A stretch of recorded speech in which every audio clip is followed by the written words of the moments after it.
Springtime is just around the corner, and that means that a lot of our end users have weekend power sports on their minds. So for this week's Walkaround, we're covering a 16-foot U8 utility trailer loaded out with ATV and dirt bike friendly ready rail accessories. Let's check it out.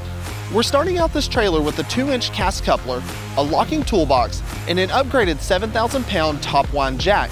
It also had side loading ramps, which double as the front side rails for convenient storage. This ramp style is perfect for multiple four-wheelers because you can load and unload from the front of the trailer without having to unload the rear. It's also supplied with a 2-foot dovetail and a 4-foot fold-up gate with spring-loaded J-hooks, as well as a welded-on spare tire mount.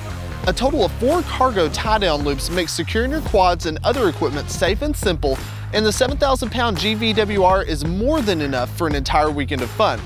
And this U8 is equipped with the right combination for seasons of fun in the field with a bed divider, a cooler rack, and a handy gas can rack. As always, you can check out more information on this trailer and these ready rail accessories by visiting pjtrailers.com, as well as you can find your closest dealer to help customize and order your next PJ trailer. Thanks, guys.